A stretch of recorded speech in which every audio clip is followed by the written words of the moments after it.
please. We'll call the Standing Committee on Public Accounts to order. I'd like to welcome everyone here this morning. And just a couple of housekeeping items. Just remember to put your phones on silent or vibrate. And we'll get right into introductions. And we'll start with Mr. Pickup, and we'll go right down the line for. We have representatives from the Auditor General's report and the Department of Finance. So we'll start off. Maybe we'll do the members first of the committee, and then we'll move to our guests. Starting with Ms. LeBlanc. Thank you. Sorry. Good morning. Good morning, Susan LeBlanc, MLA for Dartmouth North. Good morning. I'm Lisa Roberts, MLA for Halifax Needham. Good morning and welcome. Tim Hallman, MLA for Dartmouth East. Good morning. Suzanne Lonis-Croft, Vice Chair and MLA for Lunenburg. Good morning, and nice to see you all again. It's Margaret Miller, the MLA for Hants East. Ben Jessam, MLA Hammonds Plains Lucasville. Good morning, everyone. Brendan McGuire, Halifax Atlantic. Good morning. Welcome, everyone. Hugh McKay, MLA for Chester St. Margaret's. Now we can begin with the introduction of witnesses. Begin with Mr. Pickup. Good morning, Michael Pickup, Auditor General of Nova Scotia. Good morning, Mike McPhee, Assistant Auditor General of Nova Scotia, Office of the Auditor General. Good morning, Morgan McWade, Senior Audit Principal. Good morning, I'm Anne-Marie Fraser, Audit Manager with the Office of the Auditor General. Good morning, Jeff Gation, Associate Deputy Minister and Controller with Department of Finance and Treasury Board. Good morning, Byron Rafuse, Deputy Minister, Department of Finance and Treasury Board. Morning, everyone. I'm Rob Bourgeois, Director of Financial Accounting with Finance and Treasury Board. Thank you, everyone. And we also have representatives from Alleged Council, from Hansard, and the Committee Clerk's Office as well. So, good morning, and we'll just get right into the business of the day, and that is the 2019 report of the Auditor General. And we'll turn it over to Mr. Pickup for his opening remarks. Good morning. Thank you, and thank you for having us here today, and thank you to my colleagues from the Department of Finance for the cooperation that we received from them during all of this work. That's very important. On October 29th, as you know, I tabled my financial report with the Speaker of the House of Assembly. The report contained 3 chapters of work. One on the results of the financial audit work we do, the second on the province's financial numbers from the 2019 public accounts, and the third on areas of interest and follow-up of previous year's issues. The province of Nova Scotia collects and spends almost $12 billion a year. An important way the government is held accountable to the people of Nova Scotia for its financial and spending decisions is through the province's financial statements. In Chapter 1, I reported on the results of our audit of the province's financial statements and information on audits of the other organizations that are part of government. For the 19th year in a row, the province received a clean audit opinion on its financial statements, and that's a very positive thing. This means the financial statements were fairly presented and met Canadian public sector accounting standards.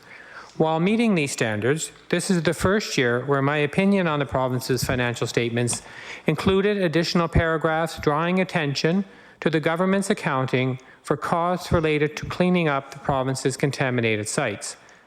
I drew attention to this accounting because the cost to clean up the province's contaminated sites could significantly change in the future as the province collects more information on these sites.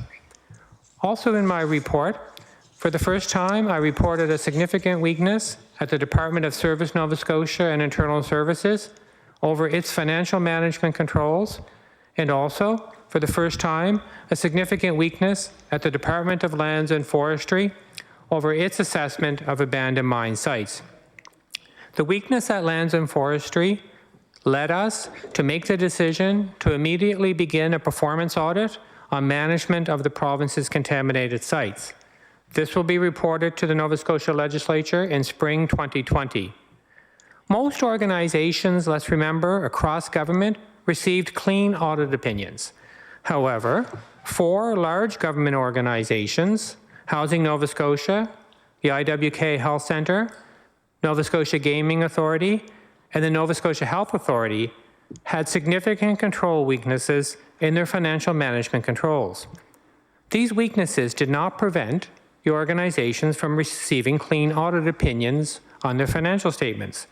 However, we believe the weaknesses need to be fixed in order to improve how the organizations manage and control their finances. Also in my report, I noted that 4 organizations made progress toward addressing prior year weaknesses. So that's Chapter 1.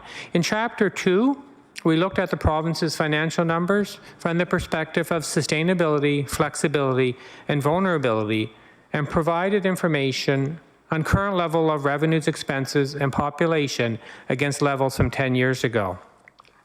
I really want to stress that the information in this chapter does not consider things such as policy decisions, changes in programs and services, inflation, and other elements that may have impacted revenue and expenses. While looking at current year information provides a picture of what happens this past year, it is also important to look at what happened over the past number of years to understand the province of Nova Scotia's current financial position. To do that and to make it simple, we looked at a 5-year period and a 10-year period. The indicators we used on sustainability, flexibility, and vulnerability for the last decade all show a trend that I think should be discussed, while the last 5 years show positive signs, with many indicators showing improvements. We also provided highlights of Nova Scotia's revenue and expenses from 10 years ago. Our analysis comes from numbers that are in the public accounts, where the government does a very good job of providing a thorough analysis of its numbers. Our chapter is not meant to be a commentary on government policy or on decisions made by the government today or those of governments in the past. Finally, on Chapter 3, we reported on new areas of interest and updated Nova Scotians on the status of the province's fraud management programs, public sector pensions, and internal meetings. First, in relation to cybersecurity. As with any organization, cybersecurity is a significant risk facing the province. Cybersecurity incidents can affect the confidentiality, integrity, and availability of the province's information technology and data. So it is important for all players to understand their roles and responsibilities related to cybersecurity. Our survey showed that 2 organizations stated they had no cybersecurity responsibility, yet in fact, they did have some responsibility. This included the Nova Scotia Health Authority, who is now working on a cybersecurity strategy as a result of our questions and discussions. We also found that the province's cybersecurity risk management program continues to be developed, and there is important work yet to be completed. Secondly, in relation to government purchasing cards, 4 of the 8 organizations that we surveyed that use purchasing cards did not assess the risk around their use. Of the 8 surveyed organizations that use these purchasing cards, 1 didn't have a policy. Finally, on updates on fraud and public sector pensions. Although several departments and organizations have taken action to manage their fraud risks, overall, I believe departments and organizations have not acted quickly enough. Nearly half of all government departments and organizations, and I will repeat that, nearly half of all government departments and organizations have not yet completed fraud risk assessments. This includes the Department of Service Nova Scotia and Internal Services, which, as I mentioned earlier, has a significant control weakness in its purchases and payments process. Of particular note, there are also 6 organizations in the education sector that do not have a fraud policy and have not completed a fraud risk assessment.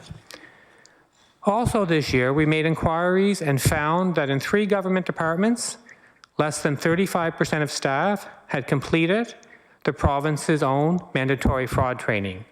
And remember, this is fraud training that the province determined itself would be mandatory. This included the Department of Transportation and Infrastructure Renewal, where only 11% of staff had completed the required training. In relation to public sector pensions, we did note that during the past year, the province, the Nova Scotia's Teachers Union, and the plan trustee we're taking steps to look at ways to improve the long-term health of the teachers' pension plan. And finally, in closing, I want to thank the three people who are with me here today who led this work and the people who support them and have worked hard with them during these financial audits. While many people are off in Nova Scotia enjoying summer in July and August and through September, these folks next to me and many of the folks who are here in the gallery today or who are watching this are not off necessarily enjoying summer. They're working to get these financial audits done. The public accounts don't sign off to the end of July. My team takes a very short break and then they go quickly into preparing this report so that you can have this information in October. Keeping in mind, in my first year, you used to get this information the following February, and we've moved it up to October so that it is relevant. So I want to thank very much these folks who are here with me today and to the many others back in the office who supported them in this work. Thank you very much. So we'll open the floor now to questioning. We'll begin with the 20 minutes each caucus for the first round, beginning with the PC caucus. Mr. Hallman. Thank you, Mr. Chair. Good morning, everyone. Mr. Pickup, thank you for your opening remarks. Thank you to the staff of the Office of the Auditor General for their ongoing work on behalf of Nova Scotians. Mr. Pickup, with respect to your opening remarks, you indicated nearly half of all government departments and organizations have not yet completed fraud risk assessments. To that point, Mr. Pickup, I'm wondering if you can elaborate for the benefit of Nova Scotians. Can you explain what the purpose of fraud risk training is? Mr. Pickup. Sure. So I heard two elements there. So the fraud risk assessment and the fraud training. So in terms of the fraud risk assessment, it is really getting in to look at where your fraud risks are. Every organization will have fraud risks. So you go through and you determine what are the higher impact ones, what are the likelihoods of certain things happening, and then you design the controls to deal with that. So not every organization is going to have the same risk. So transportation and infrastructure renewal, for example, may have different fraud risks than an organization like Internal Services or Department of Health. So first you got to figure out what your risks are and then you manage accordingly. The fraud training that you refer to, the government itself decided that fraud training would be mandatory so that employees understood. And frankly, you know, fraud training, fraud policies, fraud risk assessments, these are all part of setting the tone, of setting the culture that to say fraud should be prevented. And if it does happen, it should be detected. So the government decided that all employees should take fraud training. So we went back and we followed up to say, to what extent has that happened? So that was a government decision. And the results are summarized on page 59 of the report by the departments. Mr. Hallman. And to that point, Mr. Pickup, that it's designed to set the tone, is it correct to say that completion of this training would reduce the risk of fraud from occurring? Mr. Pickup. So the science would show you that the organizations that are more likely to have fraud, go undetected, are those organizations where internal controls aren't working as they should. For example, Internal Services, as we reported. To those organizations that aren't doing fraud risk assessments, aren't doing the fraud training, don't necessarily have the policies in place, the organizations where bad things are more likely to happen and for that to go undetected are in organizations where those things aren't in place. So it is important to put these things in place. And for the most part, these are not, you know, massive expenditures to manage these things well. Mr. Hallman. And are you aware of any statistics that you may know offhand or can remember that would give us a rough idea of how effective these fraud risk trainings are? Mr. Pickup. So the studies that are available tend to show when a fraud occurs and when people report fraud, what are the characteristics of that organization? For example, internal controls were not functioning well. Internal audit was not functioning well and in place. Fraud risk assessments may not have been done. Fraud policies may not have been done. So I'm summarizing sort of for you you through that to say the literature would suggest that having a financial audit, an external financial audit in and of itself, that's not going to deal with managing fraud risks. You need to do all of these other things. And I want to remind you, there's no disagreement with government on that. So my frustration comes from the speed of the government implementing the things that it says are important and it says it wants to do in relation to fraud, not on disagreeing on whether these things should be done. Mr. Hammond? Thank you, Mr. Chair. So based on your analysis and of course, I'm wondering your opinion, is this a reflection on a lack of internal policies or controls? Does it come down to that in terms of, only half of government departments and organizations not having yet completed fraud risk assessments? Is this a reflection on a lack of internal controls? Pick up. Mr. Pickup. There, I got the red light. So I will leave it for others to explain why they may not have this done. For example, the organizations that we list that don't have the fraud risk assessments done, don't have fraud policy in place, or don't have the training. The training is not taking place as it should. I will leave it for them to explain why. I will say that, go back to my previous point, I've been following this up now for 3 years. And every year there is a promise to get this done. I think the time is up, because why are we doing this? This is not about keeping the Auditor General happy. This is about, solid, practical, cost-effective controls in place, so none of us end up reading in a newspaper or finding out how this fraud happened or that fraud happened and money is wasted. So this would be money well spent, I think, to get this done more quickly. Mr. Hammond? Thank you, Mr. Chair. And to that point, you have followed this for 3 years, and certainly we appreciate the work you and the staff have done in monitoring this. So based on that 3-year observation and analysis, in your opinion, do you see a correlation between the low turnout of these fraud risk trainings that result in a higher risk for fraud to occur? Do you see a correlation there? Mr. Pickup. So to summarize where I am on this, I think that an organization that doesn't get its fraud risk assessments done, that haven't put their fraud risk hotline in place yet as they had indicated, are not getting the fraud risk training done as they plan to and as they committed to, have significant internal control weaknesses in many cases. That scenario is one that lends itself to an organization where it is more likely that bad things will happen in terms of fraud or wrongdoing. That is a fact, and that's what the science will show you. So to make a correlation to say, would I be surprised, I suppose, if the call came, that this fraud or that fraud was happening? Not really. Do I want to see that prevented? Yes, and I think part of that prevention is through putting these things in place that I'll remind you again that there's no disagreement with. We didn't tell the government to put a fraud hotline in place. We said evaluate the need. They evaluated the need. They said it should be in place. They committed to putting it in place in 2018 or in 2019, and it hasn't been done. Mr. Hammond? And that certainly brings us back to a topic we've discussed, or a theme that's come up time and time again. My time on public accounts is culture, and the culture within departments.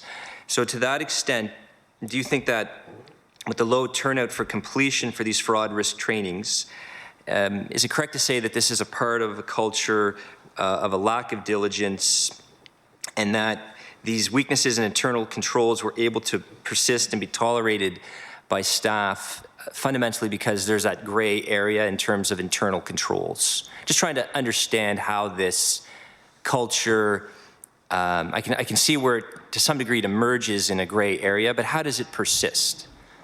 Mr. Pickup? So I think, those questions I think are more fairly put to the people responsible. So the Deputy Minister of Internal Services, who leads the province's audit committee and has responsibility for fraud, I think those are likely, good questions for her, because I would want her to be able to give a fulsome response. And I will remind you, on the positive side of things, there's no disagreement with folks in government on the importance of doing these things. So, my sense of frustration comes from the speed of getting these things done and seeing them complete, all with the number one goal. If we can avoid waste, through preventing fraud and detecting it quickly when it does happen, then we all win. So that is where my frustration comes from, is the speed of getting this done. It's not, when I sit down with deputy ministers, when I sit down with folks, there's no disagreement on getting these things done. It's the speed. So I think in fairness to them, in terms of explaining to you why they are struggling to get this done at the rate they are, that's better left answered by them. Mr. Hellman. Thank you, Mr. Chair. Thank you, Mr. Pickup, for your responses to the topic of fraud assessment. I'd like to turn my attention, our discussion, to the section regarding abandoned mine sites. The community that I have the privilege of representing, Dartmouth East, right behind Dartmouth East is the Montague gold mines. So this is certainly an issue that has been on the minds of members of my community for many, many years. So I have a few questions with respect to the abandoned mine sites. We know that this isn't the case, that these abandoned mining sites have just sprung up overnight. We know a number of them have been there for a long time.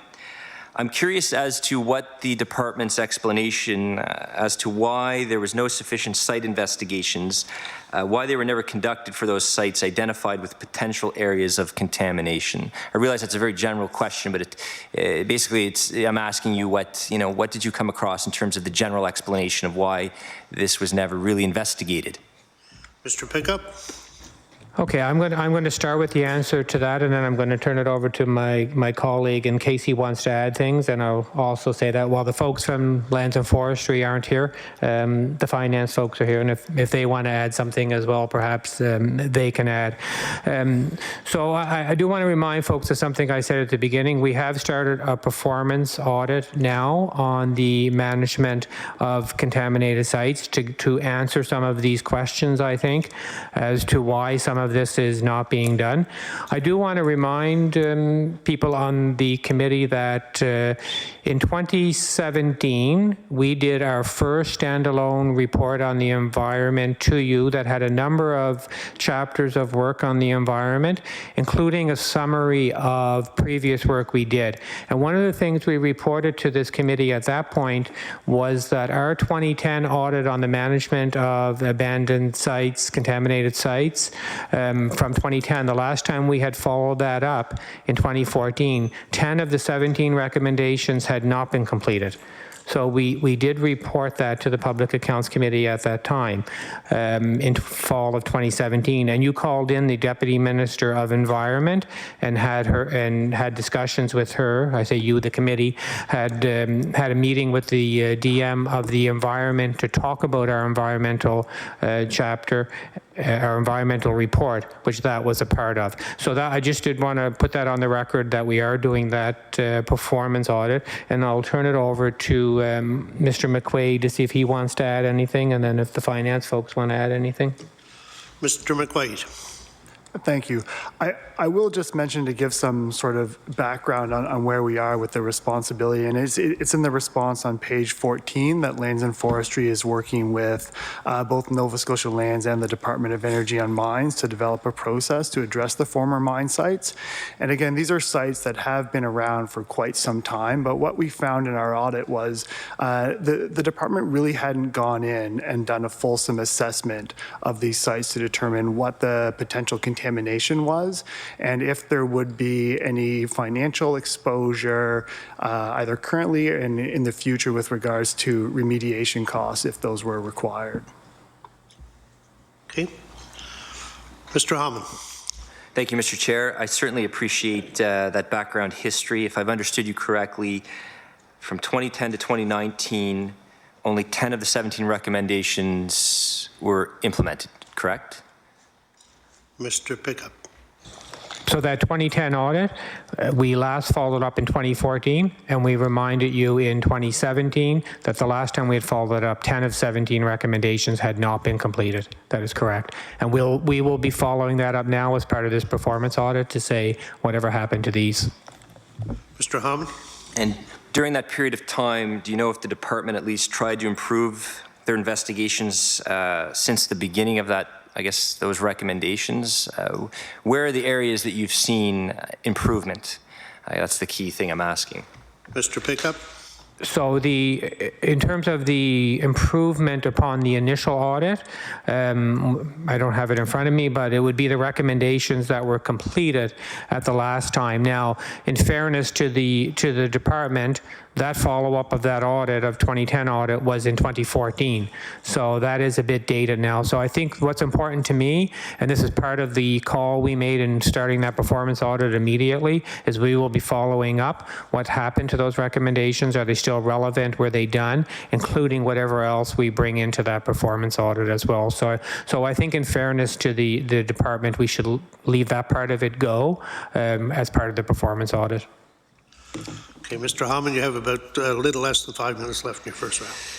In your opinion, has government exposed Nova Scotians to having spend more on remediation costs in the future for delaying these remediation of the abandoned mine sites?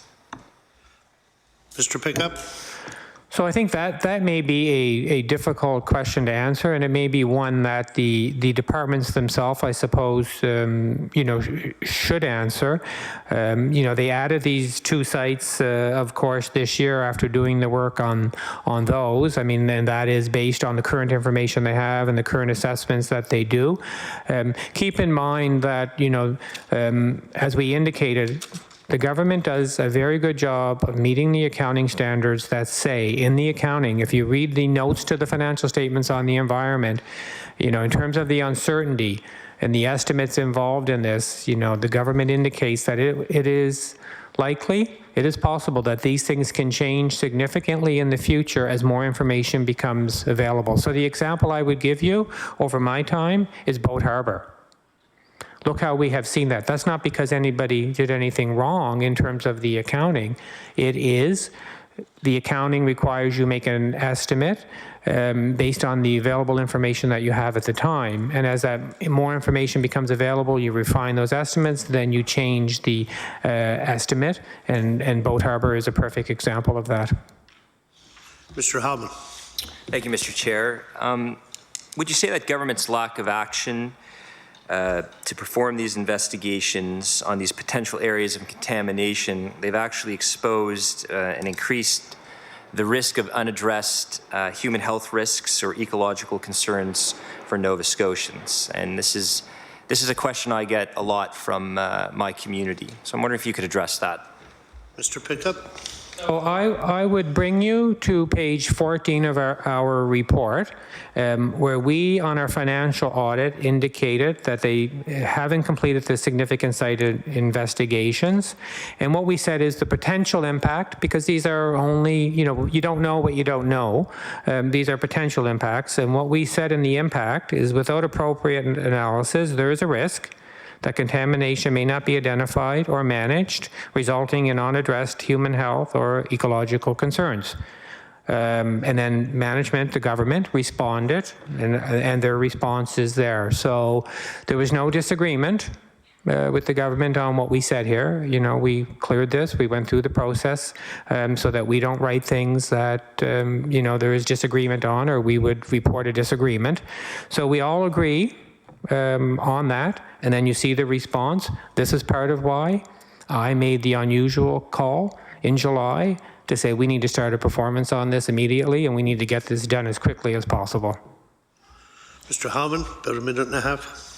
I recently read an article from The Guardian that outlined that there are workers in Africa that they would, farmers choose death by lead poisoning over poverty. It's a powerful article to read, and I'll certainly table that, Mr. Chair, if necessary.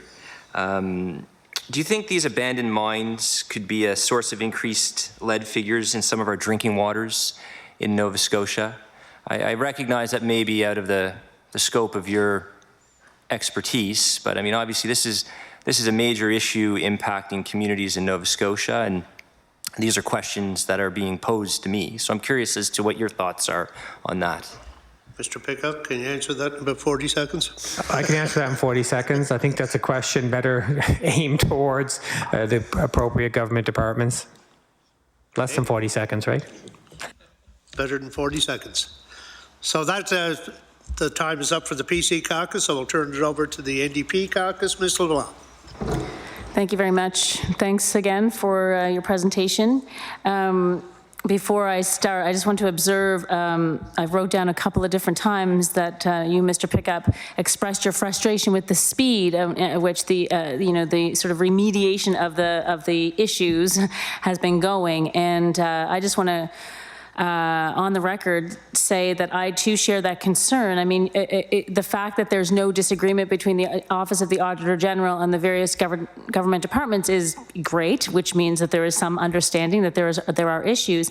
And yet, when things don't get addressed for 3 years, I wonder if that, that lack of disagreement or that agreement is somehow put at risk because there's no action being taken. So it's fine to agree, but then you need to follow up on that. I mean, not you, them, the departments. So I just want to clock that for our ponderance, I suppose. So I just want to continue the discussions around the Department of Lands and Forestry. So your audit assessment found that the Department of Lands and Forestry had not completed sufficient site investigations on all abandoned mine sites identified with potential areas of contamination. Without this assessment, the department cannot effectively determine the province's potential financial exposure related to remediation and monitoring costs. Did the department provide any adequate response for why these investigations on contaminated sites have not been completed? Mr. Pickup? Oh, Mr. McQuaid.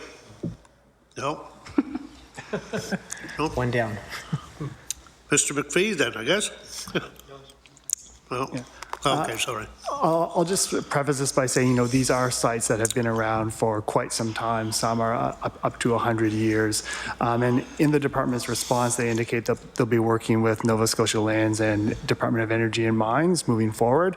I think from the perspective of why this wasn't done in the past, I think that question is best posed to the Department of Lands and Forestry. Mr. Pickup.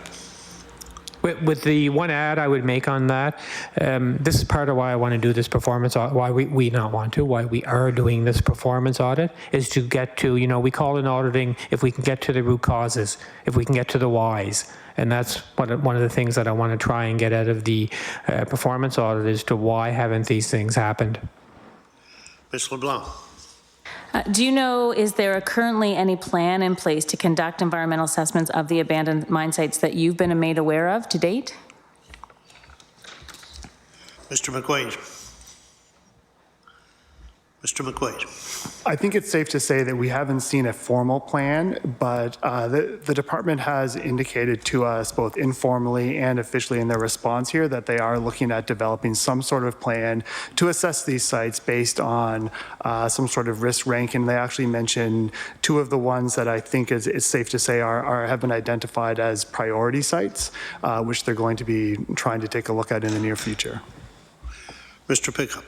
If I can interject just with 30 seconds of commentary on that, I just want to point out to the credit of the team, this is showing the value that's coming out of a financial audit. To get to this level of issue and to have this come out early in a financial audit, I think is commendable to the work that the team did. So I just wanted to interject that when I could. Ms. LeBlanc. Yeah, I agree. I think it's really great that through a financial audit we're discovering these things, and so they can get looked at more closely quickly. It's really important, especially given this type of situation. Anyone want to take a crack at this? In your opinion, what would be an acceptable time frame for the plan to be in place? What is the urgency associated with this work? I mean, and again, I just want to refer back to the fact that there's no agreement, and the department has said that they're willing to put a plan in place. But of course, in other cases that we've heard today, it's 3 years later and there's no plan in place or there's no real action. So curious to know if you have an idea of when you'd like to see work done. Mr. Pickup.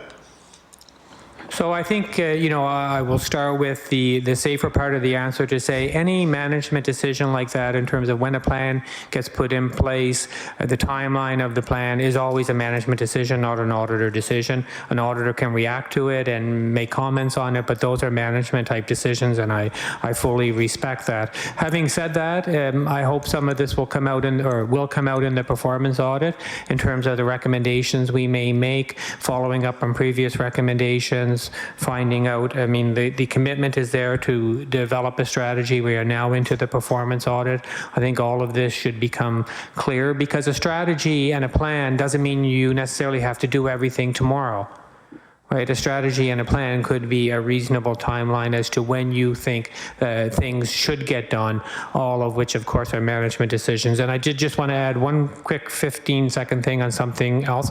I do just want to, in terms of fairness to the government, everything I said on fraud in terms of the speed of that getting done is true and is what I believe. I will say, though, that some action has been taken. So I would be more frustrated and disappointed if there were no fraud risk assessments done. I think that would be more indicative of not actually agreeing. So I think there is agreement, given that the fraud policy has in place. There are some departments where the fraud training is happening. There are some fraud risk assessments getting done, nearly half. So the question really becomes, why do we have this group that aren't getting things done? So I did just want to go on the record as being quite fair to the people we audit. Ms. LeBlanc. Thank you. The minister, going back to the mines, the minister has said that the four abandoned mine sites, the 2 gold and 2 coal, are currently identified as priorities for further testing and evaluation. I'm wondering if you can speak to how these were identified, these 4 were identified as priorities, if site investigations have not been conducted. Mr. McQuaid. Mr. McQuaid. Thank you, Chair. As to why they were identified, I believe it was due to their historical use. The department does have a system where they do track some information on the historical use of the sites, along with some studies that were conducted in the past, potentially, maybe not a full site assessment, but some work that was done. I believe that's where they were able to identify those 4 sites as being priority sites. Ms. LeBlanc. So as of March 31st, 2019, the province identified and monitored 127 contaminated sites. Of these 127, 39 were identified as sites where environmental cleanup was likely or already underway. The province also identified an additional 63 abandoned mine sites for which no liability or remediation had been recorded, either because the site has minimal risk of requiring further remediation or, and this is where, ding ding, the extent of the contamination and possible remediation activities is unknown. Were you provided with a breakdown of how many of the 63 sites fall into that latter category of just being unknowns? Mr. McQuaid. We do have a breakdown of the sites. I don't want to speak to the categorization between ones which, due to their historical use, there's the potential for no remediation.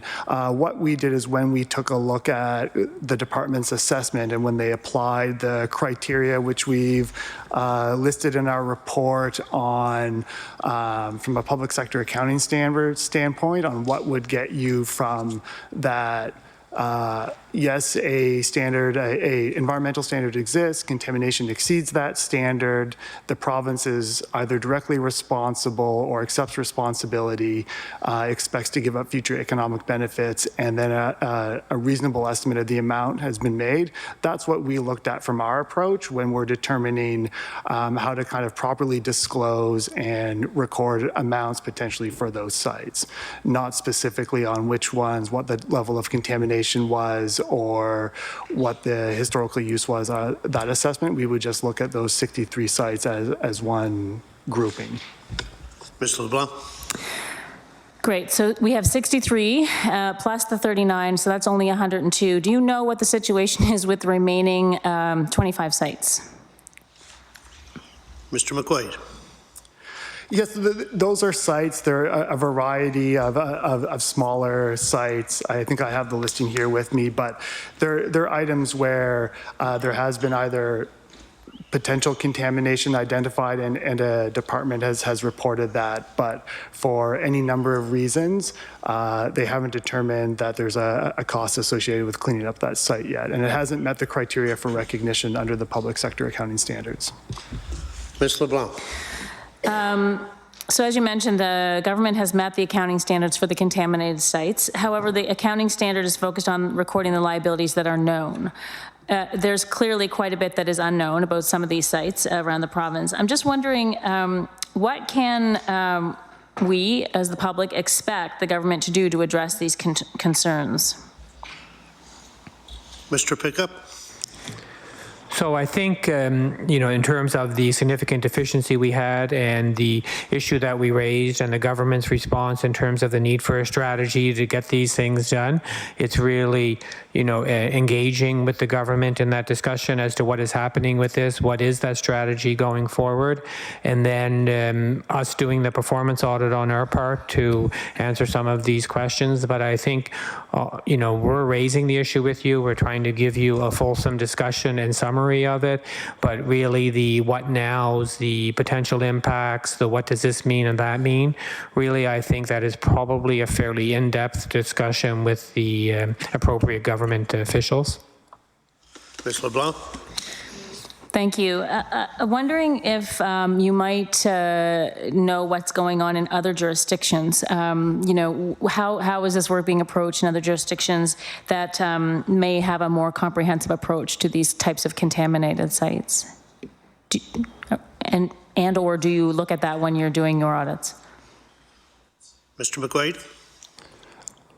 I will say that we have looked to some other jurisdictions, including the Government of Canada and the Northwest Territories, who have a fairly descriptive disclosure in their public accounts. And I am aware that other jurisdictions do have a strategy for assessing and prioritizing these sites, similar to what we've recommended in our report. And just to kind of clarify, we're not saying that the government necessarily needs to go out and remediate all these sites. It's important to have that strategy in place to determine whether or not contamination exists and whether or not remediation is required. Ms. LeBlanc. Thank you. How much time do I have? 9 minutes. No? About 8 minutes. Okay, I'm going to hand it over to my colleague. I haven't. Thank you. Oh, sorry. Don't mind me. I'm still half asleep here. Mr. Roberts, gee. Thank you. Thank you, Mr. Chair. And I'm going to take advantage of the fact that the Department of Finance is here and ask a few questions related to the public accounts. One question or one thing I noticed in the reporting of the public accounts was that revenue was $118 million less than forecasted in the fiscal year ending on March 31st, 2019, and just $12 million more than the previous fiscal year. I wonder if the Deputy Minister could speak to what is what is resulting in that change. Mr. Rafuse. Yeah, thank you, and thank you for a question. Our revenues are based substantially by modeling, and the reason for that is that a large source of our revenues are not actually known in their totality until many years after the close of that particular fiscal year. So you'll talk us a lot about underlying assumptions that drive out our revenue models, particularly the ones which are our primary source, with their personal income tax, corporate income tax, HST, those types of things are all driven by models. So when we develop what's included in our forecast in any particular year, usually that's based on what the model we ran for the development of the budget for the next year. And it has a list of assumptions and underlying information embedded into that. When we close the books and we go through the public account process, we do update that model based on the best available information we have at the time. And that does lead to adjustments. For last year, I think the primary reason for the change was around our corporate income tax, which we initially indicated was modeling to be larger than the original estimate, but it did substantially reduce. And just to give you clarity, our corporate income tax is based not only on what's happening in Nova Scotia, it is a concept that involves the pool of corporate income taxes across the country, and our share of that pool based on historical calculation of the taxable earnings of corporations in Nova Scotia. So for the close of the 1920 budget, that resulted in a slight change. I don't know, was that substantially it? That was substantially the reason for the change in revenues for the close of the books last year. Ms. Roberts? I wonder if you could say anything, though, about specifically what you're seeing in terms of what the province is taking in personal income tax. Like I was struck that given where we're going with population, that personal income tax revenue doesn't seem to be substantially trending upward. So, Mr. Rafuse? One of the things that you'll see with our modeling is and not only because it's subject to the review of the Auditor General during the preparation of the budget, but also subsequent audit on the public accounts, is that we talk a lot about things what's called yield. And yield is, to put it in kind of very simple terms, is the amount of tax that we earn on a taxable income basis. So, and our modeling is based a lot on historical knowns and historical trends. So a more recent uptake in population in the current year isn't necessarily going to extrapolate out in our modeling for an increase in that year. We need to show a trend of that over the long term before it's embedded into our modeling and is reflected into that. I can't just say that the current year increase in population is going to be what it has been for the last 5 years and what it will be for the next 5 years. I've got to show a trend to be able to get through audit, to put it that crassly. What will happen is that later on down the road, if the in-year amount is substantially larger than what we modeled, we have what are things called prior year adjustments. And in the case that you're indicating, that would probably indicate that there would be a positive prior year adjustment on a later year if our population growth projections were larger than we anticipated in our historical trends. That provides you some insight as to why. But we are starting to see the that being on a consecutive basis, so you will see more of that reflected in our modeling as we show year over year population trend increases, and you may see an increase in our revenue and our increased percentage yield based on that. There are other things that impact the yield as well, and one of which is the actual earnings of the individuals or the average earnings of the individuals, and as they move from one tax bracket to the other, that will change in the yield as well. Ms. Roberts, with about a little over 2.5 minutes left. Thank you. Something else, I mean, we've seen this analysis in many different places, but included in the public accounts sort of discussion is a discussion of our demographics. And you know, while we're seeing a younger age bracket increasing, still the greatest increase year over year in Nova Scotia is 65 plus individuals, some of whom are you know, aging in place, and some of whom are migrating to Nova Scotia. what will Nova Scotia's aging population, or how will Nova Scotia's aging population impact future revenues, and how does that factor into your calculations? Mr. Rafuse. Certainly, the change in demographics are incorporated into our revenue models, both the current year and our out-year projections as well. As we look at the fact that that age cohort is increasing, it has a number of impacts on revenue. Some are positive and some are negative, to be honest with you. They're both factored into that. Obviously, as people migrate back and make Nova Scotia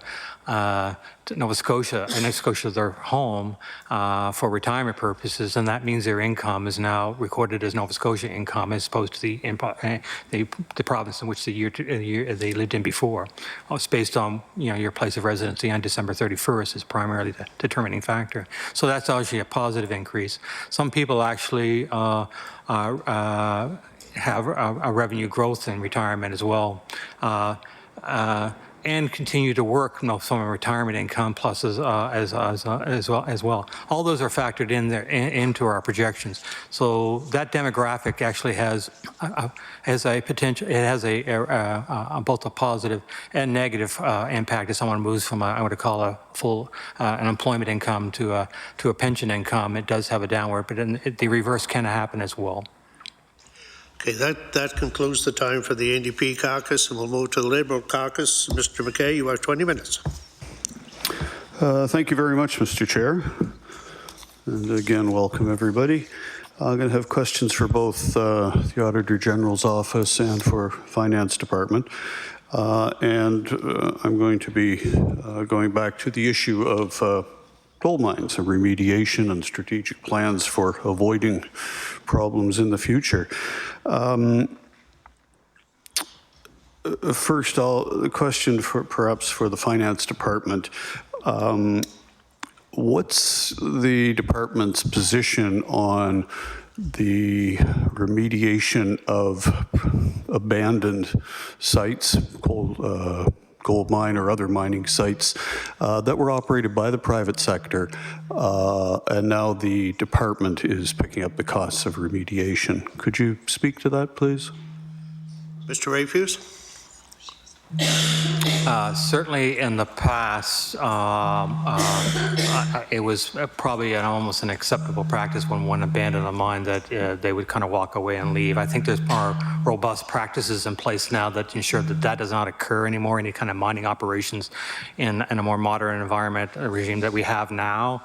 There is requirements for the operator to actually put in place either through bonds or other obligations to ensure that once the mining operation stops, that an appropriate cleanup does occur. So that kind of historical thing, I'm confident that they have in place a regime that doesn't allow that to continue. From past operations, it's kind of hard to change what has happened in the past. Some of these mines, as indicated, have been abandoned for more than 100 years and have reverted either into a Crown obligation or the Crown actually owns the land themselves, either through the ceasing of the operations. The departments responsible have taken steps towards the assessments that are required. They have taken a risk-based approach to this. That's what has led to the identification of the ones that were recognized last year in our books in Montague and Goldenville, is that those ones indicated through their initial assessments, so those were the higher risk ones. And that's why they went through the more complete evaluations and met the criteria for us to recognize the liability. They are working through that process. We can argue whether or not they're doing it at the appropriate speed or not, but they have put resources towards this. They have assigned actually extra individuals to that process. They have committed to doing an assessment of every site. Some of these sites are not going to be contaminated. I am not a mine engineer or a contamination engineer. I don't think anybody over here is. But my conversations with them is that that's a strong likelihood. But they are taking a risk-based approach to this and believe they have addressed the higher risk ones already. Mr. McKay. Thank you for that, Deputy. And certainly I think it is recognized that our government believes it has a duty to the public to address concerns of the environment, for the environment, mining being no different than other areas in natural resource extraction, that we have a responsibility to be sure it's done right. And you mentioned that these are historical sites for the most part that we have concerns on now, that there's a deliberate strategy, deliberate efforts to ensure the onus is on the private sector companies to have reclamation plans in place. And I'm wondering, with such reclamation plans, there's often a lot of controversy regarding open pit mining versus, say, subsurface mining. And one of the concerns has always been reclamation of open pit mining, recognizing that you're not a mining engineer. As you said, probably nobody in the room is, unless we're data mining rather than rock mining. Do you have any comments towards whether there is a significant difference of below surface mining versus open pit mining on impacts towards the environment? Does the department have any view on that? Mr. Rafuse? No, I do not, but I do know that the Department of Energy and Mines, they would have a view on that. That's why they look at things differently I understand the requirements for the private sector to put that plan in place is different from the type of mine, and also the element that is being mined based on what the potential tailings could be. So they have a risk-based approach on the what is required. What's better for not, I would leave it to them to answer that. Mr. McKay. Thank you, Mr. Chair. Certainly, Montague gold mines that my colleague from Dartmouth East has referenced earlier. I grew up very close to that from my teenage years on, and Goldenville in Guysborough County, where I happened to grow up in Guysborough County in my very early years. So I'm rather familiar with both of these, and it was in my youth it was just a matter of interest that these old abandoned mine sites existed. I can remember visiting, certainly down in Guysborough County, what looked like ghost towns with my father, and we would typically have a shotgun with us in case there was a partridge or a pheasant lurking nearby. These sites, as I understand it, have been selected primarily because of the extent of arsenic levels primarily, and perhaps to a lesser degree mercury, but certainly on the arsenic levels, which are beyond belief and must be addressed certainly. And I think the minister actually said that they're the most egregious contaminated sites in the province. So we are putting our focus on that. Has the department made clear to you or to the AG's office, if the AG could speak to this as well, how they're going to prioritize the remaining 69, starting, I guess, with environmental assessments, but have they given any other indication of what will be the inputs for prioritizing other sites? Mr. Rafuse? Certainly, when I said earlier that they did take a risk-based approach in identifying the ones to date, and they will continue to do that as they go through their site assessments. But in addition to the type of mining activity that occurred, the other risk factors which will go into would be proximity to populations, current use and future use or proposed use of the land. Those things are all factored into their assessment process. If the site's in the middle of of the woods, and there's been no activity for a while or complaints about it, that would probably lower its risk assessment from an initial perspective until they actually went in and did the I'm going to call the engineering assessment. So that's what they use, that, and I don't know if they use any other factors, Rob, that you were of. I don't think so. That's what they're looking at, the type of activities that was mined, the proximity to the populations, at the current and future use of the site. Size of the property and what? And also, I guess, sorry, the other thing would be the actual physical size of the mining operations would play as well. A larger mine site would obviously have a larger risk factor. And then I too used to go to the abandoned mine sites in Ross and go to the manganese mines, and they're just a hole in the ground. Is what they are. So, okay. Mr. McKay. Did the AG's office have any comment to that particular question? Mr. Pickup. I think the most relevant comment I would make would be the department's own words in responding to our comment, and where they said they are, the department, this is being Lands and Forestry, is working with Nova Scotia Lands and the Department of Energy and Mines to develop a process including risk ranking and identifying priorities for site evaluations. The department continues to work with Nova Scotia Lands and Energy and Mines to develop an overall strategy to continue to ensure that the presence and extent of contaminations are clarified through assessments, and the associated financial exposure will be appropriately reported. So I think to me that sums it all up in terms of the department's own words. Mr. McKay. Thank you both for those answers. Certainly, the strategy going forward, yes, seems to be fulsome, and it's my understanding that the cleanups at Goldenville and Montague will serve as a template for future cleanups, for further cleanups of the other sites following the implementation of a strategy for cleanup.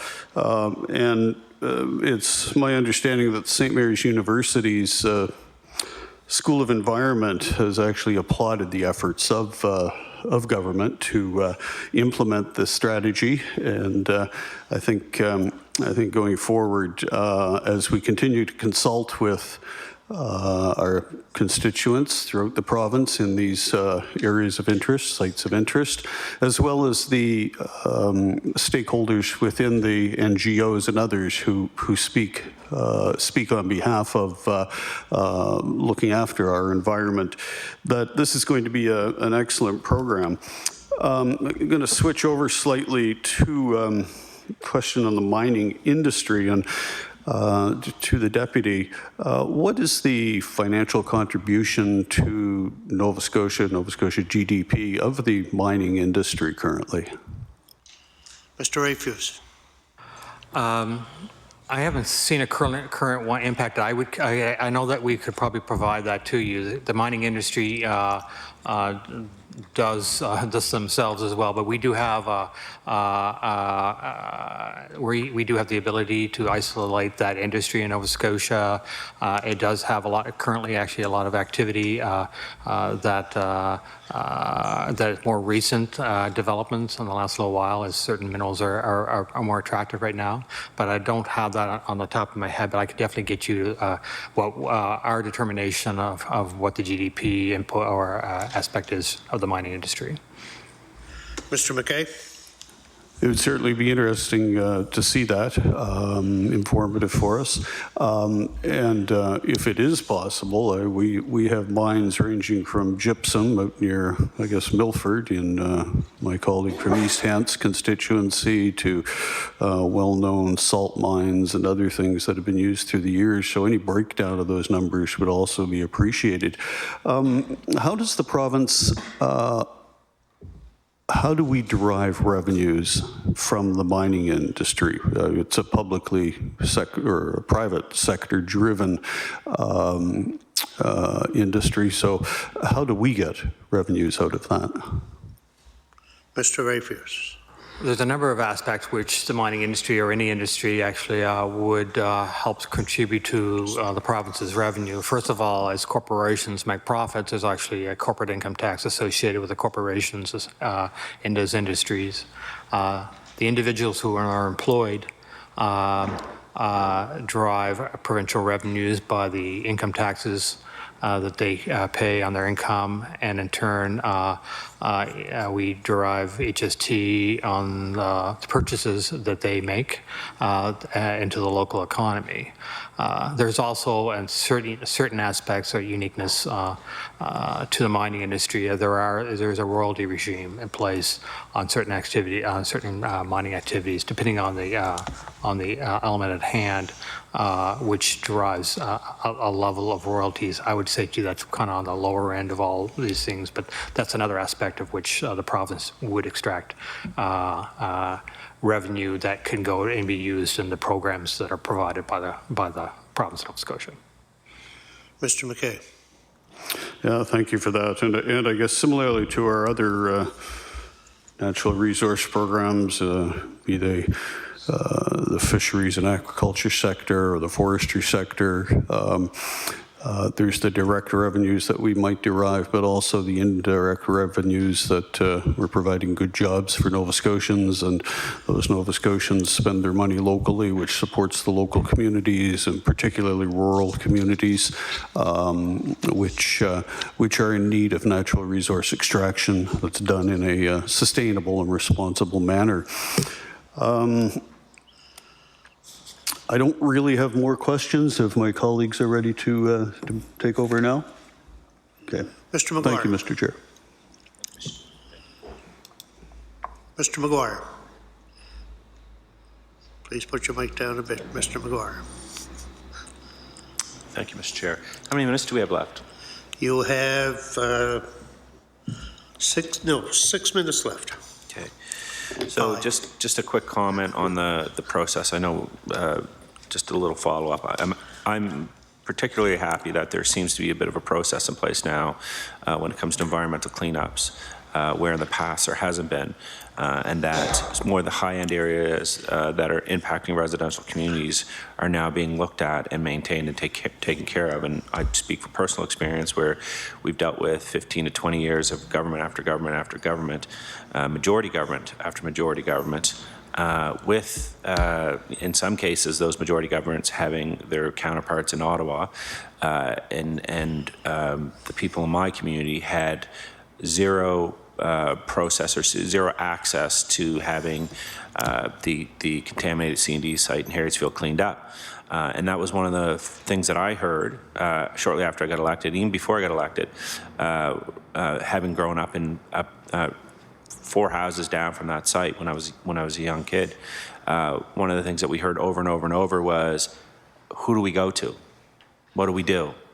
You know, the municipality, the province, the feds, who do we talk to? And so I think a big part of this, if we're going to talk about environmental cleanups, is actually having a process in place where it can come from the grassroots, it can come from the public, and people have a voice and an opinion and are able to drive some of these policies and some of these cleanups. So from a personal standpoint, and I'm not pointing fingers or anything like that, I'm just glad because I know MLAs and MPs before me worked hard, and what they had commented to me in the past was how frustrated they were because they didn't know what avenues and what routes to take. And it does have, if we want to talk about environment, we can also talk about the bottom line, people's pocketbooks. It has a huge impact on people's lives to live next door to some of these environmental impacted areas. You know, there are people down in that community that can't sell their house. There was a gentleman that called me, and we helped him out, but he called me and said, I can't even get my house remortgaged. I can't, when I applied for my remortgage, to have my house remortgaged, the bank straight out told me no, not happening, because of where you live and what the impacts are on your water and your environment. So these are some of the things that we have to take into account when we look at the list of some of these projects. Some of these gold mines are from the 1800s. Well, the majority of them are from the 1800s. So we have to start looking at where do we go to make the best and the biggest impact possible? So that's my rant on that, and I apologize because there really is no question, Mr. Chair. I just wanted to get that off my chest. We've had lots of conversations about the finances, and I'm not an accountant, I'm not a financial expert, but I want to know what the importance of deficits versus surpluses are and the credit rating, and in particular, how does that impact decisions, and what's the difference between a deficit and a structural deficit? So if we're trying to, my understanding is you want your credit rating better because obviously you're paying less interest, and when it comes to some of these larger projects like hospitals, roads, bridges, schools, which would fall under a structural deficit, you want to make sure that you have the best possible credit rating so you're not paying more out of your pocket for interest payments. I know that was, but am I kind of on the right track? Mr. Rafuse, you have about 1 minute to answer that question. Okay, that's not a 1 minute answer, but I'll try to do that. So when bond, if you want, we'll just speak about bond rating agencies. When they look at our rating, they're looking at our ability to pay our debts back is really what there are. And the higher the assessment, the higher your credit rating, that does make its way into what the market will price in when we go to the market. So we'll reduce our interest rates based on their assessment of our ability, because we're less risky, we're a better place to invest in. They look at several things, one of which would be our overall surpluses and deficits, and that is on an operating basis, what is the entity or what is the government running on operating surpluses. And then it looks at your overall net debt position, which goes beyond what your operating deficit. It is the total overall perspective of what the debt load is for the particular government, and takes into consideration your structural debt, your infrastructure investments you made to date. It does not get at structural deficits, because a structural deficit is a conversation around the infrastructure which you have not made investments on that you should have. It just speaks to what you have decided to invest in. It does, when you have the opportunity to be in a good credit rating, you are operating on a continuing surplus basis, it does allow you the financial capacity to make those investments and those structural issues if you choose to do so. It allows you to do that in a very structured and meaningful way. It allows you to go to the market with the knowledge that you are going to be getting a very fair interest rate associated with that. And when you go to the market or when you borrow, for those types of infrastructure amounts, either from the perspective of current or structural, that is for the long-term benefit of the entity, or in the province's place, the long-term benefit of the people of Nova Scotia.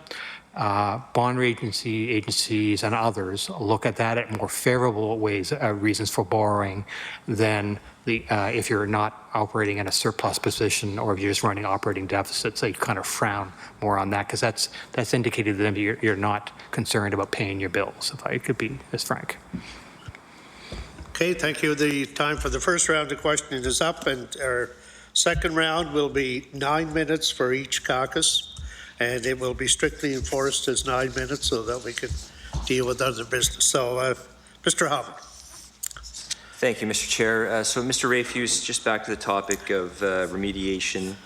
In terms of the boat harbor costs ballooning from 20 million to 230, I know the financial report states that the estimates are based on management's best estimate at the time. The range is quite staggering. I'm curious, has the department indicated in any way it's able to have information analyzed in order to be in a better position in the future to assess the costs of remediation? In other words, what's the plan for improvement? And that's what Nova Scotians want to know. Mr. Rafuse. First of all, not only for the boat harbor, but for a lot of the remediations in Nova Scotia, I think that I take comfort in, and so should the people of Nova Scotia, that Nova Scotia Lands are actually the entity that are in charge of this. They have a lot of experience in these matters. They are probably the leading cleanup organization available to anybody in Nova Scotia because they have experience doing that on an individual or corporate perspective. That is the entity that was participated in the cleanup of the tar ponds, and that's where they kind of grew out of that initiative. Certainly, it is management's best estimate as to what the cost of those remediations are, and you can appreciate sometimes what it takes to complete a cleanup. Initially, you're dealing with a lot of unknowns. It takes a while for entities like the Nova Scotia Lands to come up with an appropriate or a robust approach as to what it would take to clean up a site. As they refine that, the costing gets refined. As you probably are aware, they did some assessments through the last number of years at Boat Harbor. They refined their plan, and they came up with better cost estimates for a more appropriate cleanup effort. That approach will continue to be subject to change. That is, the cleanup is subject to an environmental assessment. That process might change the approach. I do not know, I'm not sure, but they believe they have a robust plan there that will return that site to a standard that's acceptable under our environmental laws and to the community. But it is something that will be informed as they get better information. This assessment, management assessment, is not solely based on what they are. They use a lot of external experts. We rely on those experts to give us an independent assessment as to the approach. And we're confident that it is the best estimate we have now as to what it would take to clean up that site. Mr. Hammond. Is it correct to say then this has to be taken on a case-by-case basis? Individual sites they vary, they're different. That's correct to say that, case-by-case basis? Mr. Rafuse. Certainly the factors for every site differ, even with the experience that that entity had. I'm sure they ran into things at Boat Harbor that they did not run into in Sydney. Every site is different. The type of contamination that led to that site being contaminated causes for different types of remediation. And on the mine site, a gold mine is different than a manganese mine. The tailings are different, so they're going to have a different approach for each site. It leads to, I know, the difficulty to extrapolate the costs of these two mines over the rest of our abandoned sites, because the level of activity is different, the size of those sites are different, and quite frankly, the risks associated are different, so at least a different approach. You may make a determination that nothing needs to happen, that containment, it's actually worse to try to clean up a site because it may lead to further environmental impacts than just leaving it alone. That's an assessment that those experts will have to make. So it's really hard to extrapolate from one site to another based on that. Mr. Hammond, about 3 minutes. Thank you, Mr. Chair. In the time we have left, I just want to turn our attention to cybersecurity, Mr. Pickup, specifically regarding the Shared Services Act of 2014.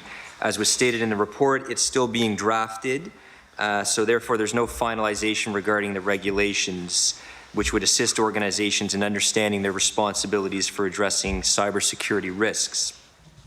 I'm curious as to those risks. Could you outline, without those finalized regulations, what risks are these? What risks do these organizations still face? Mr. McPhee. the risks revolve around the confidentiality, integrity, and availability of your information technology and your data. For example, there's various cyber incidents that can happen as a result of not properly managing your cybersecurity risks. For example, we note on paragraph 3.6, information can be held for ransom. You can have theft of financial assets. You can have a misuse of personal and financial information, breaches of financial information, and disruption of operations. Mr. Hallman? And in your experience, is it common for regulations to be developed over 5 to 6 years for that to be completed? Is that outside of the norm? Mr. McPhee? We've made an observation on this, so it's implied that we think it's somewhat tardy in its development. But we do note that they do agree with this observation and are working to drafting these regulations. It really hits at governance in this issue, and we'll undoubtedly address some of the observations that we've put in our report. Mr. Hallman. And what stage in the drafting did it seem that they were still at? In other words, as far as you know, are they still in a period of consultation based on the survey that you did? Where are they in the drafting of these regulations? Mr. McPhee. Oh, thank you.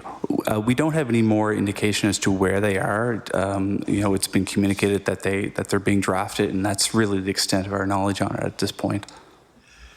Mr. Hallman, you have about half a minute. Okay, so Housing Nova Scotia uses a system supported by a third-party vendor. As far as you know, with respect to that, is there any sensitive or private information handled by that system? Mr. McPhee. We didn't delve into the real nature of the information, but from our discussions with Housing Nova Scotia, it relates to a subsystem application which wouldn't contain personal identifying information, but that would be an appropriate question to direct to Housing Nova Scotia. The time for the PC caucus has expired. We'll go to the NDP caucus. Ms. Roberts.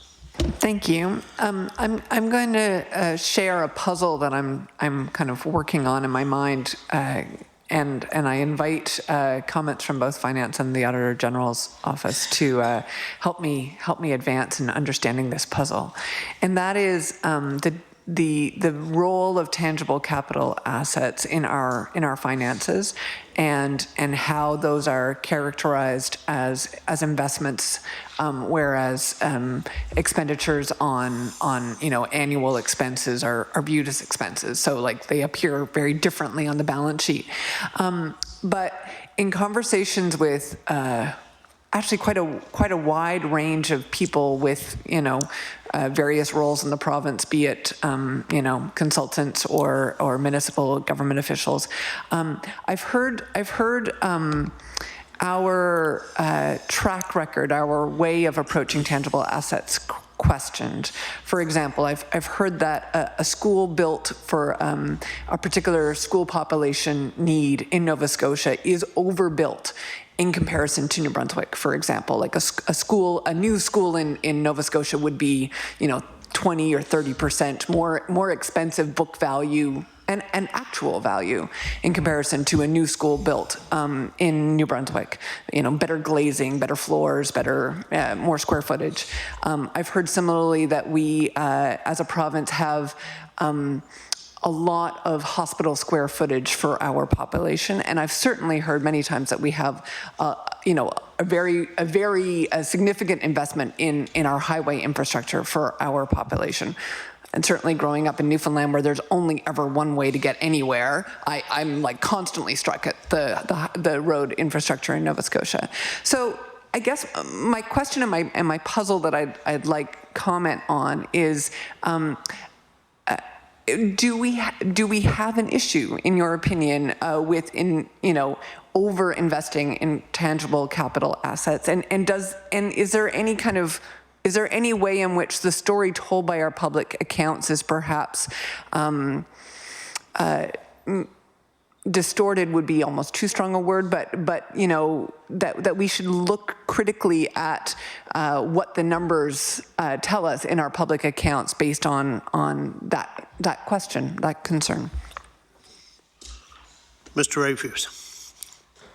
So firstly, the question generally on tangible capital assets in your operating, and I always make the distinction that your investment in TCA is an investment. I do characterize them an investment because, in theory, that asset provides either service provincial or a value to future generations or to future years. So it's appropriate not to recognize that cost at the time of purchase, and that's why they're treated differently on our financial statements. You will see the costs associated with that investment or that asset over time through amortization expense and the annual operating aspects of the public accounts. So, and I characterize that to make it very simple as good debt versus bad debt. It's really an investment into the future, and that's what you should be borrowing for as opposed to your current operating needs. As far as whether or not we overinvest in our assets, I don't have a particular need. There is quite a robust process about school locations and community needs to go into our schools, of which sometimes actually elongates the process of which it takes to build a school. It also has an element of having uniqueness into that school where one could argue that perhaps a more standardized, like this is what a P to 3 school looks like, and this is what a 6 to 12 school looks like, and that's it. Doesn't allow because of the community needs and desires. Whether or not we put extra glaze, I know I'd have to rely on engineers on that, although there are standards of which they adhere to. The notion of hospitals, that has been a well-documented aspect as a byproduct of an investment made years ago by previous governments about having hospitals located in a lot of those places, Nova Scotia, and whether or not they should be primary care centers or inpatient units is one that's an ongoing debate. But there was a program years ago with the help of the federal government where a lot of hospitals were built in Nova Scotia. Mr. Roberts? I think Mr. Pickup was going to. So the only thing I would add to what the Deputy Minister said was we've done a couple of relevant audits, I think, in the past year, my time. One of them was on hospital infrastructure.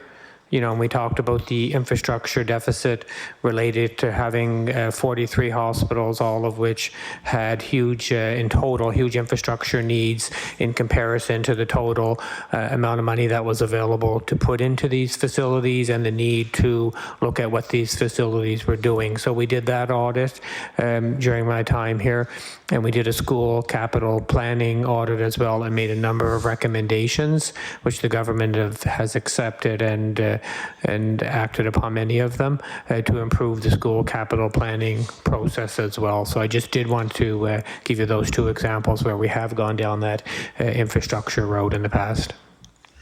Ms. Roberts, a little less than 3 minutes left.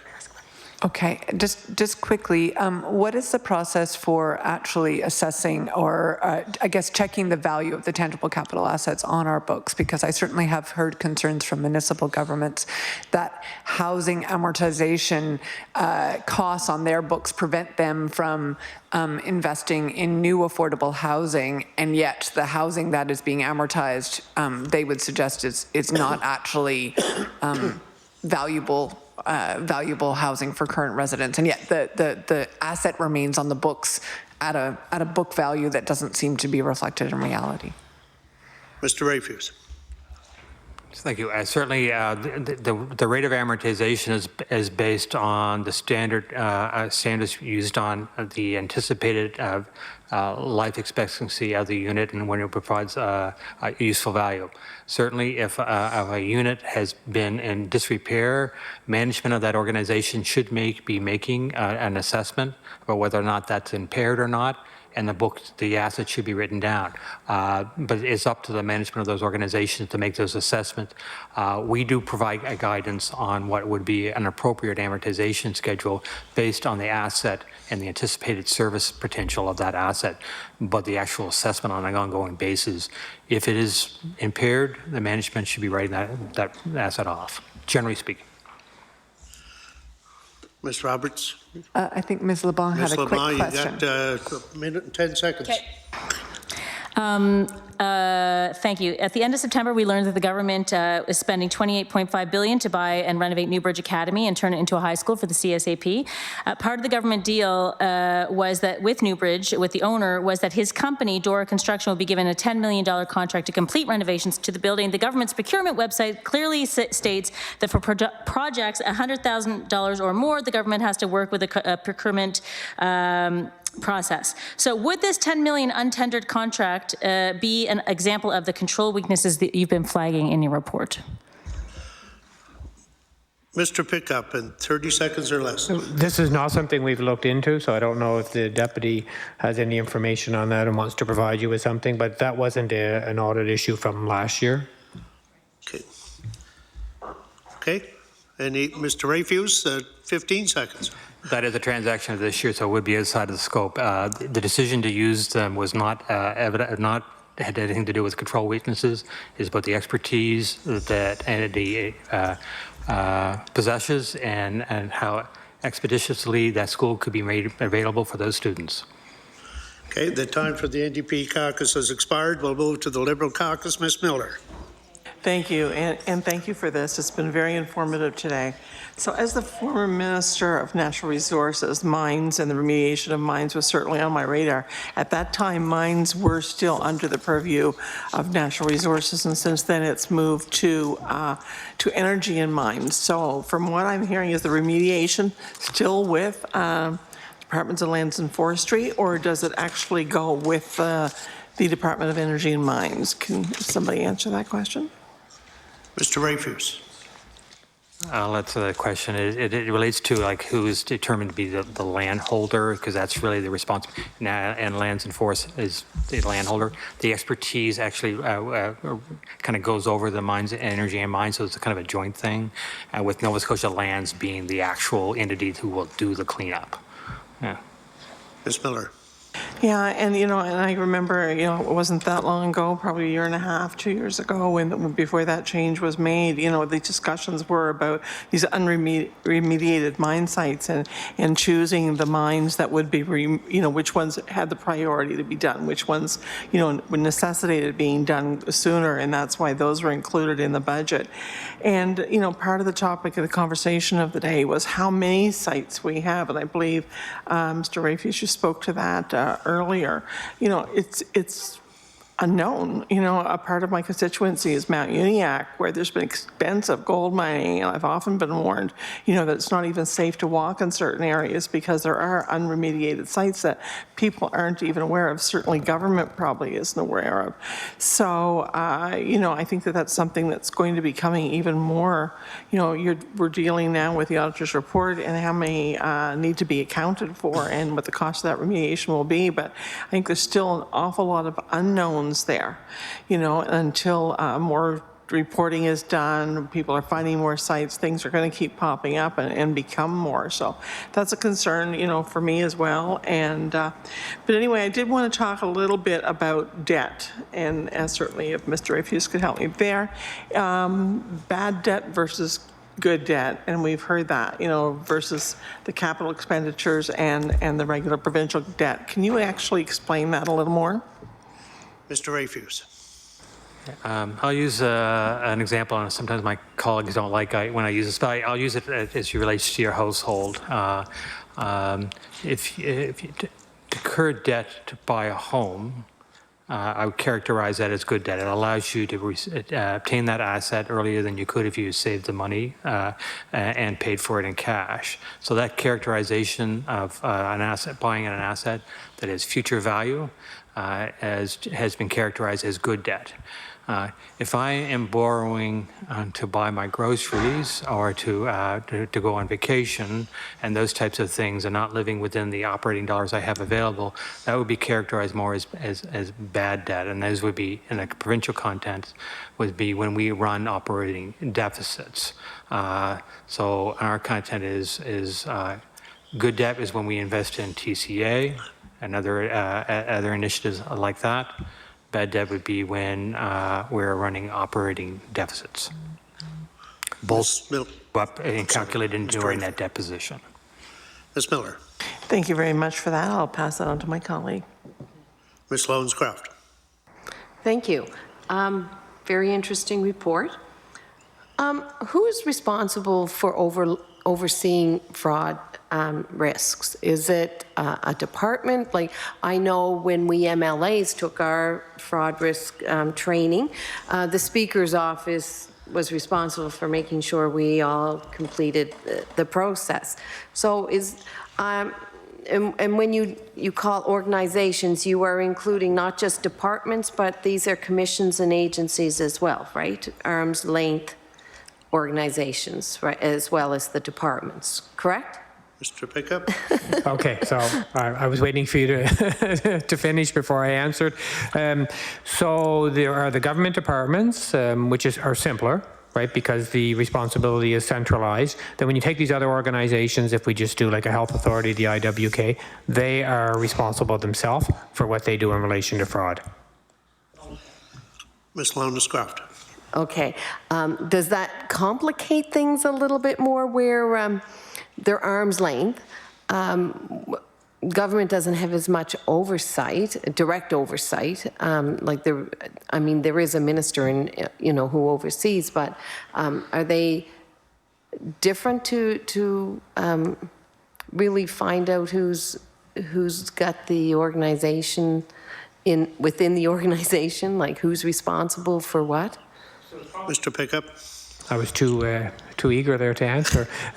So it's probably worth clarifying that these organizations, like if you take a health authority, for example, they have their responsibilities. We're not looking for the center of government, for those looking after the departments, to manage these other organizations. So in terms of what these other organizations do, they're on their own in terms of what their responsibilities are and how they do it, and we go directly to them. So when we say, the government needs to get these risk assessments done, we're talking about the government departments and the one group that is responsible for those government departments, and then these other government organizations that haven't done it. So it's not that complicated for those who are running things to know their responsibilities, but it is complicated when you try to explain, I guess, what is government, right? Because it is these departments plus it's all of these other organizations, and that really is why our audit team in the appendices to this report on page 60 and on page 61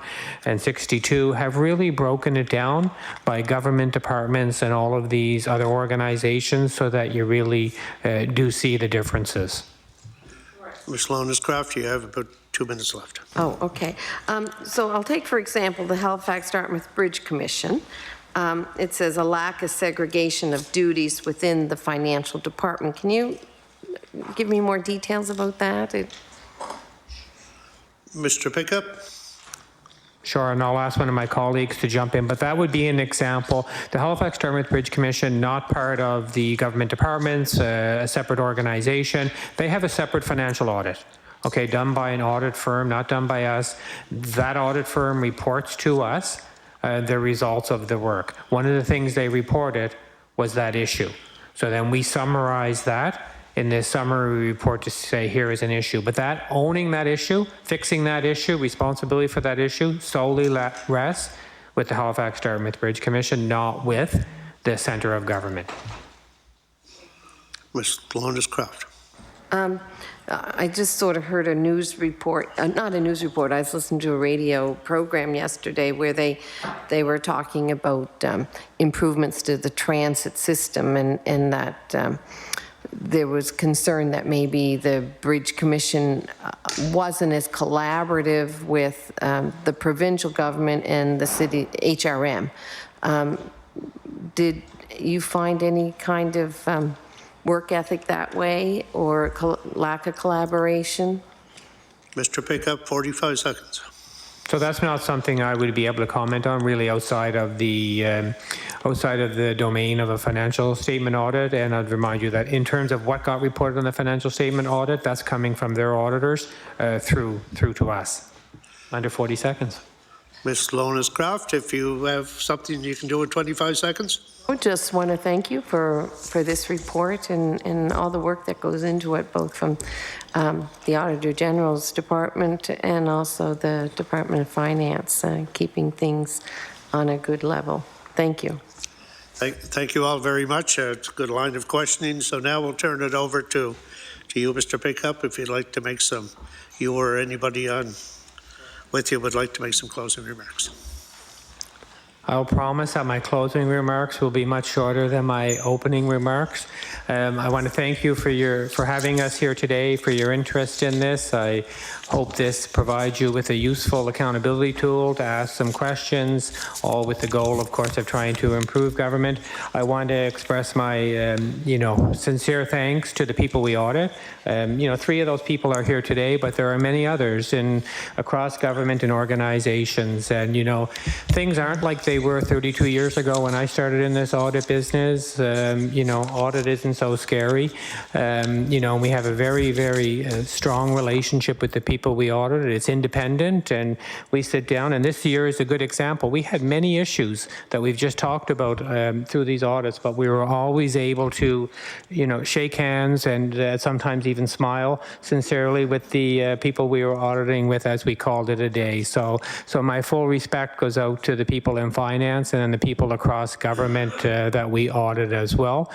And then as I said at the beginning, my biggest thanks goes to the 3 people sitting next to me to my right, who led our financial audit practice throughout, as I remind you, July, August, and September to get us where we are today. And I certainly appreciate all that they did and the sacrifices they make as well as the people who aren't here today, but maybe in the gallery watching, as many of them are, and back on TV as well. They are committed to this, and I can assure you, that Nova Scotians can be proud of them.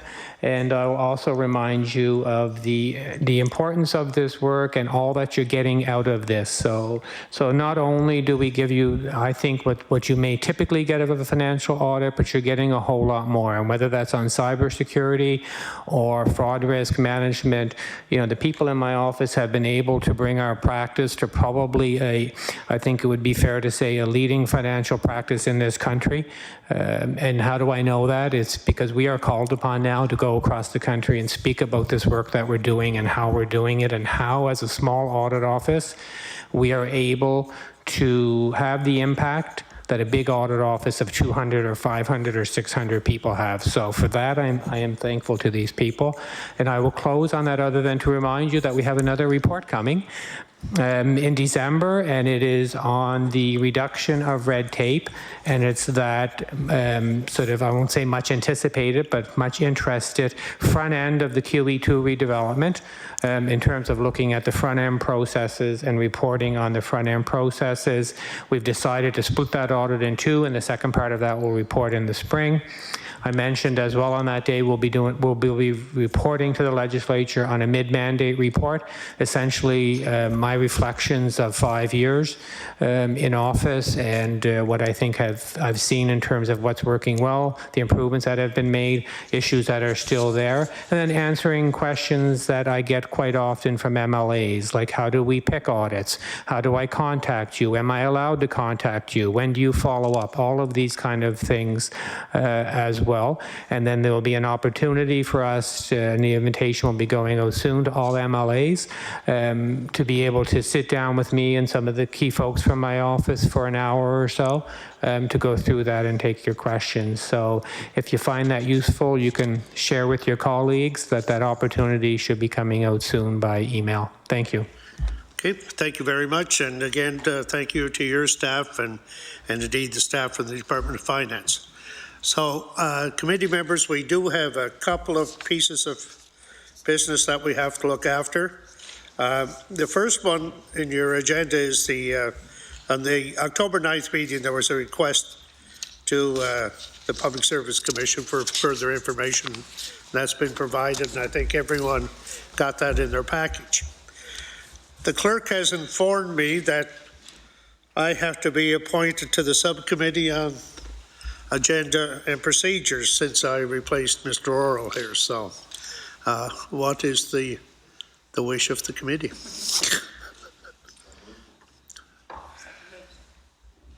Okay, I'm going to ask the Vice Chair to take that one then. I can't really deal with it. No, you are Vice Chair. So, Ms. Lonescroft. I move that Mr. Bain be appointed to the subcommittee. All those in favor? Oh, all those in favor? Aye. Opposed? Motion is carried. Okay, now I can get back to it. Any other business? Ms. LeBlanc. Ms. LeBlanc. Thank you, Mr. Chair. I actually have two motions I'd like to put forward, so I'll take the first one first. Based on our discussion today with the Auditor General and his office and around the fraud training, the issues with, there were highlighted that, you know, aside from two government departments, there's only, there's not great percentages on the fraud training, but there's 5 departments that are sort of concerning. And so I move that the Public Accounts Committee direct the clerk to write to the Department of Communities, Culture and Heritage, the Department of Community Services, excuse me, the Department of Environment, the Department of Seniors, and the Department of Transportation and Infrastructure Renewal to ask for an update on the department's plan to ensure that all employees complete their fraud training by March 31st, 2020. Do we have a seconder for that motion? Mr. Hallman. Any further discussion? Everybody understands the motion? All those in favor give your consent by saying aye. Contrary-minded? Motion is carried. Ms. LeBlanc. Thank you, Mr. Chair, and this is my second motion. I'm going to give a preamble first. So last week we learned that the government had decided to construct 2 new health centres in Cape Breton through traditional builds instead of public-private partnerships. This was welcome news. We have been calling on the Liberal government to stop using P3s, especially when dealing with health infrastructure. There is a compelling body of research to support the use of traditional builds over P3s. For example, a report from the Canadian Centre for Policy Alternatives found that the Cobequid Pass cost $232 million more to build as a result of using a P3 model, and the Auditor General of Ontario found that 74 P3 projects in that province cost $8 billion more than if they had been built through the public sector. However, we do not know what the rationale the government had for changing their approach and whether that may impact their decisions on other and future health infrastructure projects. While this matter does not merit an emergency meeting, it is an issue of some timeliness given the pending redevelopment of these 2 health centres as well as the QE2. I do not think this matter should wait for our next agenda-setting meeting. Given that we wish to discuss the rationale and the impact on the public accounts of the province, I think it is appropriate. I think it is an appropriate matter for this committee. So I move that the Public Accounts Committee approve and direct the clerk to schedule an additional meeting to call the Department of Transportation and Infrastructure Renewal to speak to the reasons for the change from a P3 to a traditional build for the new health centres in Cape Breton. Do we have a seconder? Mr. Hammond? Yeah, to that motion. Mr. Hammond. Yeah, thank you, Mr. Chair. We've certainly indicated that where appropriate and from time to time, we need to call topics that are in the provincial interest, and I certainly think the question being posed, why a change in approach falls under the scope of the mandate of public accounts, where we're to call topics and witnesses that are in the provincial interest. So I certainly support this motion. Just for clarification, you did second the motion, did you? Okay. Ms. Lonescroft. Could we have a short recess? Okay. Okay, we'll take a 3-minute recess. Is that okay? And we'll have copies, so you'll be provided a copy. Mr. Jessup, sorry. I was just going to suggest that maybe we okay to go over time a little bit if we need to, folks. Are we agreed? Okay, we will extend the time to allow for discussion on this motion. Can we pick a time to stop, or will we continue on? 15 minutes, we'll go to 11:15 if we're in agreement. Okay, agreed? Thank you. So we'll take a break till 10:55-ish, somewhere around there.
Okay, well, we'll call the meeting back to order. During the break, I was informed that there was no need of having a seconder on the motion. So we're dealing with the motion. The motion reads, I move that the Public Accounts Committee approve and direct the clerk to schedule an additional meeting to call the Department of Transportation and Infrastructure Renewal to speak to the reasons for the change from a P3 to a traditional bill for the new healthcare centres in Cape Breton. So, Mr. Lones-Croft. Yes, Mr. Chair, and thank you. While we agree this is an important topic, we feel this is a topic, our caucus, that should go to the Health Committee. We've already had infrastructure of the health, the planned health infrastructure there, and we would prefer that this go to the Health Committee. Ms. Roberts. Given that a very sizable portion of our provincial budget is spent on health and on transportation and infrastructure renewal, I don't think it's realistic to think that every health topic ever is going to go to the Health Committee. This is the committee that is charged with overseeing the financial management of Nova Scotia, of the provincial government, and I think it's particularly this topic that has had the benefit of previous Auditor General reports on P3 contracts, and we should be the committee that is developing an expertise on assessing the right way of investing our dollars and spending infrastructure money. And I think we're also the committee that can look to other experiences across Canada where learning has been done from experiences with P3s. So I would strongly suggest that this is entirely appropriate for this to come forward to the Public Accounts Committee. Okay, Ms. LeBlanc. Mr. Hobbin. Thank you, Mr. Chair. Certainly, let's not forget the scope and mandate of this committee. It's to question public spending. It's to question the execution of public administration. This motion, the topic in this motion falls under the scope of that, and it's another opportunity for us to bring a topic that's in the provincial interest. I think Nova Scotians have questions on this topic. You know, the opposition parties have expressed great reservations about limiting the scope of public accounts just to the Auditor General's report. It plays a critical role in the functioning of this committee. However, as I've indicated over the course of the year that I've been on this committee, is that, all right, well, where appropriate, we need to have that flexibility to bring a topic that is of the provincial interest, that falls under the mandate of public spending and the execution of public administration. So this is an important topic, and certainly I hope the government will accept this, because I think Nova Scotians have a lot of questions on that, and this is the appropriate venue for this topic. Ms. LeBlanc. Thank you. I just wanted to add that, you know, Ms. Lones-Croft did refer to the fact that we've had transportation and infrastructure renewal and this topic at public accounts. However, at the Health Committee, but the Deputy Minister has done an about-face on this, and when he was adamantly assured that P3s were the way to go in Nova Scotia, he has now decided that two major infrastructure builds should not be P3s, and we really need to know the reason why and how that's going to impact further decisions. And so I do very much think that this is a topic that belongs at public accounts. It's about the spending or the not spending of millions or even billions of dollars in some cases, and I think that this is the place where we should be examining those types of decisions. Okay, we do have a motion on the floor and the question's been called for. All those in favour of the motion, give your consent by saying aye. Contrary minded? The motion is defeated.